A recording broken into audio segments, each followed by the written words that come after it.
স্বামীর ঘরে থাকা অবস্থায় স্বামীর কথা মেনে চলবেন না, স্বামীর ঘরে থাকা অবস্থায় স্বামীর হুকুম মেনে চলবেন না, স্বামীর ঘরে থাকা অবস্থায় স্বামীকে সন্তুষ্টি রাখবেন না, স্বামীর ঘরে থাকা অবস্থায় স্বামীর আনুগত্য করবেন না, এটা কোশ্চিন কালেও হতে পারে না। এর জন্যই যাবে জাহান্নামে সবচেয়ে বেশি নারীরা।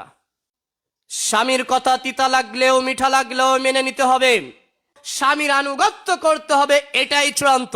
প্রিয় মা বোনেরা যারা রয়েছেন, খেয়াল করে শোনার চেষ্টা করুন। আল্লাহর নবী সাল্লাল্লাহু আলাইহি ওয়াসাল্লাম যখন মেরাজের রাত্রিতে জাহান্নামে গেলেন, জান্নাতে গেলেন, জাহান্নাম তখন তিনি যখন দর্শন করছিলেন, জাহান্নামে যাওয়ার পরে তিনি দেখেন সব নারী আর নারী। জাহান্নামে গিয়েছেন, দেখছেন সব নারী আর নারী। জিব্রাইল আমিনকে আল্লাহর নবী বললেন, হে জিব্রাইল, এরা কারা? এরা নারী। এত জাহান্নামে এরা কি এত এমন অপরাধ করেছে, কি পাপ করেছে, জাহান্নামে কেন এত নারী? সব নারী আর নারী কেন?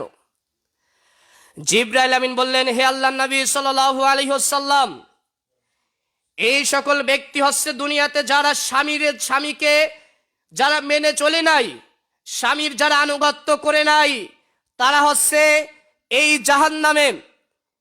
মুহাদ্দিসগণ ব্যাখ্যা করছেন, নারীদের জাহান্নামে যাওয়ার সবচেয়ে অন্যতম বড় যে কারণ, সেটা হচ্ছে স্বামীর অবাধ্যতা।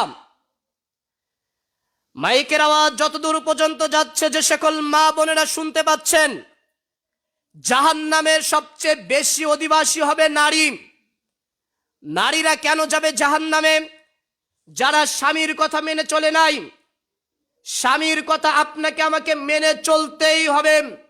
স্বামী পৃথিবীর সবচেয়ে নিকৃষ্ট ব্যক্তিও যদি হয়, স্বামী যদি পৃথিবীর সবচেয়ে খারাপ ব্যক্তিও হয়, স্বামী যদি পৃথিবীর সবচেয়ে বদ ব্যক্তিও হয়, স্বামীর আনুগত্য করতে আপনি বাধ্য। স্বামীর যদি কথা আপনার ভালো লাগলেও বাধ্য, খারাপ লাগলেও বাধ্য, স্বামীর আনুগত্য করতে হবে, এটাই চূড়ান্ত। স্বামীর সাথে রয়েছেন, স্বামী অনেক বদ মানুষ, খারাপ মেজাজের, স্বামীকে পছন্দ হয় না, খোলা তালাক দিয়ে আপনি মুক্তি নিয়ে নেবেন। কিন্তু স্বামীর সাথে থাকা অবস্থায় স্বামী পানি চাচ্ছে, পাশ দিয়ে চলে যাচ্ছেন, স্বামীর কথা মেনে চলছেন না, স্বামীকে কষ্ট দিচ্ছেন, এটা কখনো হতে পারে না। ভালো লাগবে না, আপনি খোলা তালাক দিয়ে দেবেন, খোলা তালাক দিয়ে আপনি চলে যাবেন, স্বামীর ঘর করবেন না।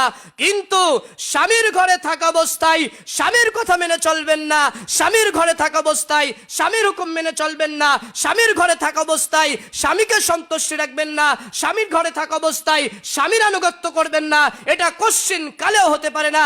এর জন্যই যাবে জাহান্নামে সবচেয়ে বেশি নারীরা। প্রিয় বোনেরা আমার, সাবধান হওয়ার চেষ্টা করুন। স্বামীর কথা তিতা লাগলেও মিঠা লাগলেও মেনে নিতে হবে। ভালো লাগবে না, খোলা তালাক দিয়ে চলে আসবেন। এজন্য বিবাহের ক্ষেত্রে খুব সতর্কতা অবলম্বন করা উচিত।